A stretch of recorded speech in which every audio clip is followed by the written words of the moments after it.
Most of you are already familiar with the story of Justin Pearson and Justin Jones, the two black Tennessee lawmakers who were expelled from their positions in the Tennessee House of Representatives after organizing a gun control protest on the House floor following the aftermath of the deadly private Christian school shooting at Covenant School. Now, at the time of this recording, Justin Jones has been reappointed to the House of Representatives, and I'm sure Pearson will be reappointed soon as well. And that's a good thing because they were unjustly expelled, so they should be reappointed. Now, I do have my own personal critiques of these two, but I'll keep it to myself for the moment because my observation of Jones and Pearson is not what today's video is about. What I really want to put on display today is how fake and hypocritical Kamala Harris continues to be as she rushed down to Tennessee last minute to be seen standing by the side of these two brothers in the hopes that she'll generate some good press in the midst of having an atrocious approval rating of 36%, alongside the fact that she is extremely disliked by the members of her own party. So in her efforts to clean up her image and hopefully boost up her approval rating, she took a last-minute trip to Tennessee because apparently she cares so much about gun control and the rule of democracy as it pertains to the two brothers who were expelled from their positions. Yet she could not be bothered to meet the victims of the family members of who Justin Jones and Justin Pearson were protesting for and ultimately expelled on behalf of. She met with Pearson and Jones, she met with the state's Democratic caucus, she even met with gun control advocates. But the family members of the 6 victims slain at Covenant School? Who has time for that? Kamala Harris is unbelievably self-absorbed, a woman who is only about herself and her own self-image. And let's not get started on her true feeling towards the black community that she's apparently a part of, because I'm not going to sit here and say I'm going to do something that's only going to benefit black people. No. Now, mind you, the Democrats as a whole were having a field day milking this situation. So I'm not going to pretend like she's the only one being fake. But my God, when you are as disliked as she is, you'd think that she could at least meet with the victims' families. But no. Instead, she chose to pop up for a quick photo op, delivered a trash speech, and then hopped right back on Air Force Two, not even thinking about the victims' families. Conservatives ripped Vice President Kamala Harris's surprise trip to Tennessee to meet with Democratic lawmakers ousted for disrupting deliberations at the state house, yet snubbing the victims of the mass shooting that sparked the demonstration. The vice president took a last-minute trip to Tennessee Capitol Friday to meet with the 2 state lawmakers who were expelled from the General Assembly for protesting in favor of gun control in the wake of the shooting at the Covenant School in Nashville that left 6 dead, including 3 children. Harris privately met ousted Democratic reps Justin Jones and Rep. Justin Pearson, as well as Rep. Gloria Johnson, who avoided expulsion by just 1 vote. She also met with advocates and the entire Democratic Tennessee State Caucus, but notably did not visit the victims and families of the deadly school shooting, sparking intense outrage from critics. Prominent lawyer Jenna Ellis accused Harris of dismissing the victims. They've dismissed the real victims of this tragedy almost as badly as they did East Palestine, Ohio, she tweeted.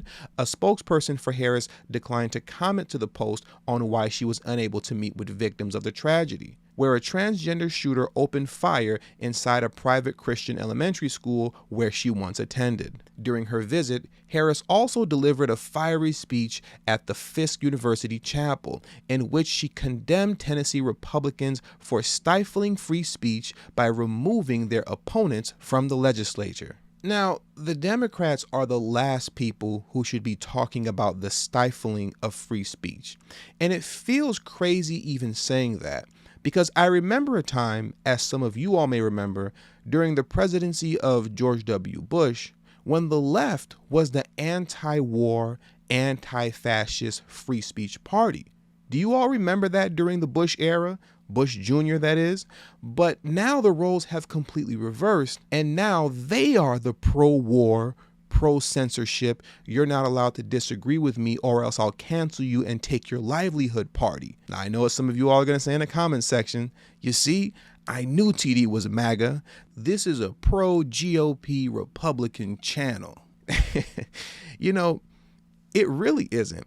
But like my man Rob from Blacklight Revelations once told me, the problem is that the left has gone so far left that now when you make a common sense statement like there's only two genders, male and female, or only U.S. citizens should be voting in local and national elections, to make common sense statements like that now automatically makes you an extreme right-wing MAGA GOP conservative Republican. Yet all I'm saying in my videos is 2 + 2 = 4. But anyways, I digress. Let's get back into this article and how fake Kamala Harris is. Critics, too, were quick to blast the emotional speech as hypocritical, noting the Democrats' suppression of the post-bombshell Hunter Biden laptop report ahead of the 2020 election. Then why was the Hunter Biden laptop story silenced? Asked immigration lawyer Matthew Culkin. 3 children and 3 staffers were gunned down by 28-year-old Audrey Hale during a 14-minute shooting spree on March 27. Hale was shot and killed at the scene by 2 police officers. Days later, hundreds rallied for gun reform at a protest that spilled into the state capitol building led by Representatives Jones, Pearson, and Johnson. On Thursday, Tennessee's Republican-controlled House of Representatives voted to expel Jones and Pearson. On Friday, President Biden invited the 3 Tennessee Democrats to the White House. At the end of the day, the level of attention that was given to this story by the Democrats was simply a ploy to drum up black support for the 2024 election. It's merely another symbolic gesture that they can point to and say, see, we stand with the black community and their right to vote and be elected. But now when it comes to actually passing any type of concrete transformative legislation that would close the racial wealth gap or anything like that, well, now they don't stand by you so much. Despite the fact that you've been voting Democrat religiously since 1964, with the end result being that you'll be wealthless by 2053 and 4th on the population list by 2065. But hey, what do I know? I'm just an extreme right-wing MAGA Republican GOP conservative who's pushing fake news. So with all that being said, that does it for today's video. So please make sure you hit the subscribe button as well as the bell notification next to the subscribe button so you can be notified whenever I release a new video. All social media links will be pinned in the comment section below. I also have a Telegram group now, so if you have Telegram, make sure to hit the link in the description box below as well as pinned in the comment section to join my Telegram group. And also, please make sure you text tdhiphop to number 33222. That's tdhiphop to number 33222. That way you'll get a text notification whenever I release a new video, but it also serves as an insurance plan for myself, so in case YouTube ever gives me the axe, I'll be able to send you a direct link to where you can find me next. And last but certainly not least, for those of you who have a love and appreciation for the work that I put in on this channel, the #1 way you can show your support is through Patreon. For only $3 a month, that will help put me in position to take TD Hip Hop Media off of YouTube. Remember, the goal is not to grow big on YouTube, but to grow independent of YouTube. And for those of you who have issues with joining Patreon, and that way you can become an official channel member for as little as $3 a month as well. And lastly, if you haven't already, please make sure you join the emailing list. There is no way that I can go independent of YouTube if I cannot take the audience with me. And the link to that will be pinned in the comment section as well. Thank you for your time, and until the next video, peace.